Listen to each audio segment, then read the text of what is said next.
Hi welcome to college channel जहाँ पे आपको मिलते हैं honest reviews insights and everything you need to know the best colleges in India. Engineering के लिए नॉर्थ इंडिया में काफी सारे कॉलेजेस फेमस है और उनमें से एक नाम है काइट गाजियाबाद। गाजियाबाद में इसका काफी अच्छा ब्रांड नेम है, इवन दिल्ली एनसीआर में भी काफी ज्यादा पॉपुलर है। पर स्टूडेंट्स को हमेशा डाउट रहता है कि काइट का प्लेसमेंट कैसा है, आरओआई कैसा है, कैंपस लाइफ और स्टूडेंट क्राउड एक्सपीरियंस कैसा होता है और अगर जो फीस स्ट्रक्चर और फैसिलिटीज है वो जस्टिफाई करती है इसका ब्रांड नेम या नहीं। अगर आप चाहते हो कि कॉलेज की फीस, प्लेसमेंट, फैकल्टी और इंफ्रास्ट्रक्चर का फुल रियलिटी चेक मिले और जानना चाहते हो कि काइट बीटेक के लिए वर्थ इट है या नहीं, तो वीडियो को एंड तक जरूर देखना। Let's get started. तो काइट गाजियाबाद एस्टैब्लिश हुआ था 1998 के अंदर। 18 एकर्स का आपको वेल मेंटेन और ब्यूटीफुल सा कैंपस देखने को मिलता है। कैंपस भले ही छोटा है बट काफी अच्छे से मेंटेन किया गया है। यहाँ पे 30+ कोर्सेज करवाए जाते हैं, काफी सारे स्टूडेंट्स यहाँ पे पढ़ते हैं। ये AKTU से एफिलिएटेड है और इसको AICTE का भी अप्रूवल मिला हुआ है। इसकी रैंकिंग की बात करूँ तो उसको 150+ रैंकिंग मिली हुई है। बात करते हैं इसके फीस के बारे में। तो इसकी जो बीटेक की फीस है वो अराउंड 6 लाख आपकी चली जाती है, including other fees like exam, insurance, security etcetera. Hostel fees की बात करूं तो हॉस्टल आपको सिंगल, डबल और ट्रिपल शेयरिंग के अंदर मिल जाता है। सिंगल शेयरिंग की फीस है 1,30,000, डबल शेयरिंग की 1,22,000 एंड ट्रिपल शेयरिंग की 1,20,000। एडिशनल चार्जेस हैं एसी के लिए। अगर आप सिंगल शेयरिंग में एसी लगवा रहे हो तो उसका 52,000 है, डबल शेयरिंग की 42,000 एंड ट्रिपल शेयरिंग में 30,000। तो हॉस्टल फीस आपकी टोटल पड़ जाती है 4 to 5 लाख। तो जो टोटल आपका बजट है वो 10 to 11 लाख तक चला जाता है, जो कि एक मिड लेवल फीस है दिल्ली एनसीआर के कॉलेजेस की। अब बात कर लेते हैं कि स्कॉलरशिप के बारे में। तो यहाँ पे मल्टीपल टाइप की डिफरेंट टाइप्स की स्कॉलरशिप आपको देखने को मिल जाती है। अगर आपको CSE जैसी ब्रांच चाहिए एंड आपके 12 बोथ PCM में 95% से अबव आए हैं तो आपको जो फर्स्ट ट्यूशन फी होती है फर्स्ट सेमेस्टर की उसमें ऑफ मिल जाएगा। अगर आपको कोई और कोर ब्रांच चाहिए और आपके 95% अबव आए हैं तो सेम आपको फर्स्ट सेमेस्टर के अंदर ऑफ मिल जाएगा। ऐसी काफी सारी और स्कॉलरशिप्स भी हैं यहाँ पे। अगर आपको और स्कॉलरशिप के बारे में इन्फॉर्मेशन चाहिए देन आप मुझसे कॉन्टैक्ट कर सकते हो। मैं आपको सारी डिटेल्स प्रोवाइड कर दूंगा और मैं आपको ये भी बता दूंगी कि आपको कितना कितना स्कॉलरशिप मिल सकता है। सारी कॉन्टैक्ट डिटेल्स डिस्क्रिप्शन बॉक्स में है तो आप वहां से रीच आउट कर सकते हो। अब बात करते हैं यहाँ पे एडमिशन होता कैसे है। तो आपके 12 बोर्ड्स में मिनिमम 50% मार्क्स होने चाहिए PCM के अंदर। यहाँ पे एडमिशन JEE मेंस के स्कोर के बेसिस पे होता है ना, आपको यूपी काउंसलिंग करवानी होगी। काइट AKTU से एफिलिएटेड है तो ऑब्वियसली 15% सीट यहाँ पे मैनेजमेंट कोटा के थ्रू भी फिल होती है। तो आपको मैनेजमेंट कोटा के एडमिशन के बारे में और इन्फॉर्मेशन चाहिए, कैसे होता है, कितनी फीस जाती है, सब कुछ, तो भी आप मुझसे कॉन्टैक्ट कर सकते हो, मैं आपकी हेल्प कर दूंगी। और देखो ये जो गाइडेंस होती है ना बिल्कुल फ्री ऑफ कॉस्ट होती है, तो ये मत सोचना कि इसके पैसे लगता है अलग से। ये बिल्कुल फ्री ऑफ कॉस्ट होता है, तो बिल्कुल भी आपको सोचने की जरूरत नहीं है। You can definitely reach out to me. और अगर आपको ना स्कॉलरशिप अवेल करनी है तो मैं तो आपको यही रेकमेंड करूंगी कि जल्दी अप्लाई करना, बिकॉज स्कॉलरशिप देखो लिमिटेड स्टूडेंट्स के लिए होती है, हर किसी को इतनी ज्यादा स्कॉलरशिप नहीं मिलती। तो आपको स्कॉलरशिप अवेल करनी है ना तो जल्दी से ही अप्लाई करना। अब आ जाता है वीडियो का सबसे important part which is placement. मैं आपके साथ 2 साल का डेटा शेयर करूंगी जिससे आपको आइडिया लग जाएगा कितना कितना यहाँ पे प्लेसमेंट जाता है। 2024 में हाईएस्ट प्लेसमेंट गया था 60 LPA and average placement 6 LPA था। 2025 में हाईएस्ट पैकेज गया था 45.6 LPA and average placement again 6 LPA था। ब्रांच वाइज अगर हम एवरेज प्लेसमेंट की बात करें तो CSE में एवरेज प्लेसमेंट 6 LPA था, IT में 5.7 LPA, EC में 4 LPA, मैकेनिकल में 4.4 LPA एंड सिविल में 4.5 LPA। Branch wise highest placement की बात करते हैं तो CSE में 45.6 LPA, मैकेनिकल में 11.6 LPA, सिविल में 8.8 LPA एंड EC में 13.5 LPA।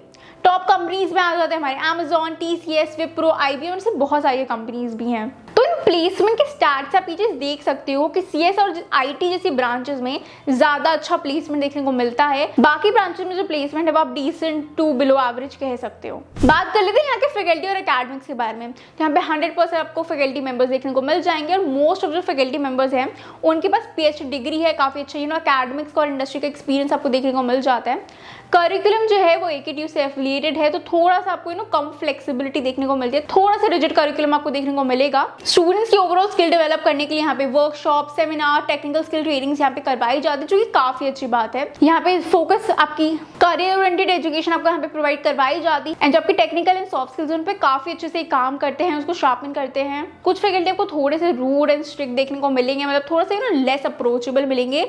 बट देखो मैं ये चीज हर बार बोलती हूँ, कुछ फैकल्टी मेंबर्स हर जगह आपको थोड़े से खड़ूस मिल ही जाते हैं। आप एक्सपेक्ट नहीं कर सकते कि हर फैकल्टी मेंबर आपको फ्रेंडली मिलेगा, एक दो हर जगह मिलते हैं, उनका देखो कुछ कर नहीं सकते, जस्ट कि तुम्हें काम चलाना पड़ेगा, अब कुछ नहीं किया जा सकता उसका। अब बात करते हैं आपके कैंपस लाइफ के बारे में। तो देखो यहाँ पे बहुत सारे स्टूडेंट्स पढ़ते हैं, तो थोड़ा सा नहीं ओवर क्राउडिंग का इशू हो जाता है, बिकॉज कैंपस बहुत बड़ा है नहीं, 18 एकर्स का कैंपस जहाँ पे मल्टीपल स्टूडेंट्स पढ़ रहे हैं, तो थोड़ा सा क्राउड आपको देखने को मिल जाता है। इवेंट्स एंड फेस्ट यहाँ पे करवाए जाते हैं जिससे आपकी कैंपस लाइफ एंगेजिंग हो जाती है, पर मैं ये भी कहूँगी कि ज़्यादातर फोकस जो है ये एकेडमिक्स पे देते हैं, ज़्यादा एक्स्ट्रा करिकुलर्स पे इतना ज़्यादा फोकस नहीं देते।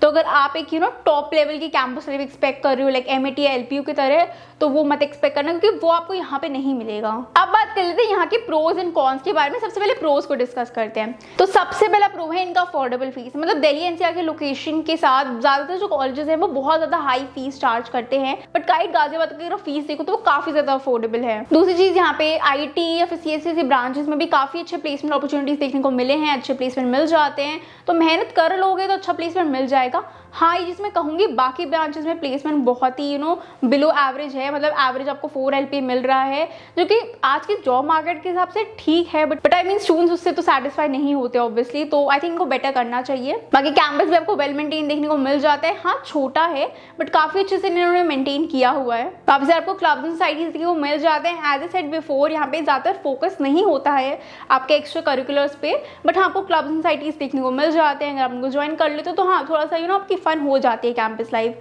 अगर मैं कुछ क्लब्स के नाम लूँ तो यहाँ पे dance club, music club, drama club, fine arts, entrepreneurship and innovation, ऐसे काफी सारे क्लब्स आपको देखने को मिल जाते हैं।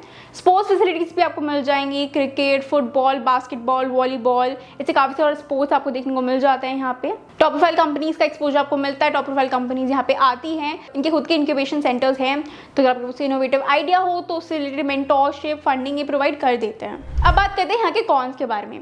सबसे पहले कौन है यहाँ की strictness. I mean obviously ABS या फिर AKGC जैसी आपको स्ट्रिक्टनेस नहीं मिलेगी यहाँ पे, बट स्टिल बहुत ज़्यादा आपको यहाँ पे डिसिप्लिन मेंटेन करना पड़ेगा। स्ट्रिक्टनेस आपको यहाँ पे देखने को मिलती है। दूसरी चीज़ ये भी है कि काइट की जो ब्रांड वैल्यू है वो ओवर द इयर्स डिग्रेड हुई है। येस, अभी भी इसकी काफ़ी अच्छी ब्रांड वैल्यू है, गाजियाबाद के अंदर बहुत ज़्यादा पॉपुलर है, दिल्ली NCR में भी काफ़ी ज़्यादा पॉपुलर है, बट ओवर द इयर्स अगर हम इसके प्लेसमेंट को देखें, ब्रांड वैल्यू को देखें, तो वो डिग्रेड हुआ है। ओवर क्राउडिंग में एक इशू है, बहुत बड़ा कैंपस नहीं है तो क्राउड हो जाता है यहाँ पे बहुत ज़्यादा। अगर आप एक नॉन IT ब्रांच को टारगेट कर रहे हो, सिविल हो गया, मैकेनिकल हो गया, तो उससे रिलेटेड प्लेसमेंट अपॉर्चुनिटीज आपको बहुत ज़्यादा अच्छी नहीं मिलती है। प्लेसमेंट CSE या फिर IT जैसी ब्रांचेस में ज़्यादा अच्छा है, बाकी जो कोर ब्रांचेस है उनमें प्लेसमेंट बिल्कुल भी अच्छा नहीं है। एकेडमिक प्रेशर भी आपको काफ़ी ज़्यादा हाई देखने को यहाँ पे मिलता है, काफ़ी ज़्यादा स्ट्रेसफुल एनवायरनमेंट हो जाता है आपका, एंड पर्सनल टाइम आपको बहुत ज़्यादा नहीं मिल पाता। मतलब आप इंटर्नशिप कर रहे हो, आप प्रोजेक्ट्स पे काम कर रहे हो, अगर आपको रिसर्च में इंटरेस्ट है तो आप रिसर्च पे भी काम करोगे। उन सब चीज़ों के बाद पर्सनल टाइम आपको बहुत ज़्यादा नहीं मिल पाता है। हॉस्टल फूड को लेकर भी काफ़ी सारी कंप्लेंट्स हैं। स्टूडेंट्स का कहना है कि उसको इम्प्रूवमेंट करने की ज़रूरत है, ज़्यादातर स्टूडेंट्स को नहीं पसंद आता हॉस्टल का फूड। और देखो गाजियाबाद की लोकेशन अच्छी है, मतलब कनेक्टिविटी है दिल्ली NCR के साथ, आपको एक्सपोजर अच्छा मिल रहा है, बट उसके साथ यहाँ पे पोल्यूशन की भी काफ़ी ज़्यादा प्रॉब्लम है, काफ़ी ज़्यादा पोल्यूशन है गाजियाबाद में, तो उससे रिलेटेड स्टूडेंट्स को हेल्थ प्रॉब्लम्स भी हो सकती हैं, एंड साथ ही साथ यहाँ पे डिस्ट्रैक्शंस भी बहुत ज़्यादा देखने को मिलते हैं। तो अगर आप यहाँ पे एडमिशन ले रहे हो गाजियाबाद के साथ किसी भी कॉलेज में, नॉट जस्ट काइट बट किसी भी कॉलेज में, तो काफ़ी ज़्यादा सेल्फ डिसिप्लिन आपको होना पड़ेगा, क्योंकि बहुत ईजी हो जाता है स्टूडेंट्स के लिए इस रीजन में डिस्ट्रैक्ट होना। बाकी मैं यही बोलूँगी, अगर आपको गाजियाबाद की साइड कॉलेज देखना है, मॉडरेट कैंपस चाहिए, एंड आप CS या फिर IT जैसी ब्रांचेस को टारगेट कर रहे हो, तो आप काइट को डेफिनेटली कंसिडर कर सकते हो। बाकी ब्रांचेस को तभी टारगेट करना है if you are passion driven, वरना जो ROI है वो काफ़ी ज़्यादा आपका लो जाएगा, क्योंकि देखो मेहनत बहुत ज़्यादा करनी पड़ेगी अगर आप कंपेयर करें CSE ब्रांच से या फिर कोई और ब्रांच। अगर किसी और ब्रांच को टारगेट करो तभी लेना जब आप पैशन ड्रिवन हो, बिकॉज बाकी ब्रांचेस में ROI कंपेरेटिवली लो है। बाकी मेरे अकॉर्डिंग जो एवरेज प्लेसमेंट है वो डिसेंट है, क्योंकि काफ़ी सारी टॉप यूनिवर्सिटीज़ हैं जो आपसे 15-20 लाख का फीस चार्ज कर रही हैं, एंड उसमें आपको इतना ही एवरेज प्लेसमेंट देखने को मिल रहा है। जो टॉप के पैकेजेस होते हैं वो देखो ऑब्वियसली हर किसी को नहीं मिलते, तो मैं तो यही सजेस्ट करूंगी कि एवरेज प्लेसमेंट को देख के कॉलेजेस को जज करो। टॉप पैकेजेस हर किसी को नहीं मिलते हैं, सिर्फ 1 या 2 स्टूडेंट्स को ही मिल पाते हैं टॉप पैकेजेस। बाकी NCR के रीजन में और भी काफ़ी सारे कॉलेजेस हैं, जिसकी ABS, JSS या फिर GL बजाज, आप उनको भी टारगेट कर सकते हो। अगर आपके कोई और डाउट रह गए हों काइट के बारे में तो आप मुझसे कांटेक्ट कर सकते हो। सारी कांटेक्ट डिटेल्स आपको डिस्क्रिप्शन बॉक्स में मिल जाएंगी, and I will be very happy to help you. कोई और डाउट रह गया हो तो वो आप कमेंट सेक्शन में भी मुझसे पूछ सकते हो। वीडियो अगर पसंद आया हो तो make sure you like this video and subscribe to my channel for more such honest reviews. मिलते हैं नेक्स्ट वीडियो में एक नए रिव्यू के साथ। टिल देन कीप लर्निंग, क्योंकि जब आपको सही कॉलेज मिलेगा तभी तो आपको सही हाइक मिलेगी।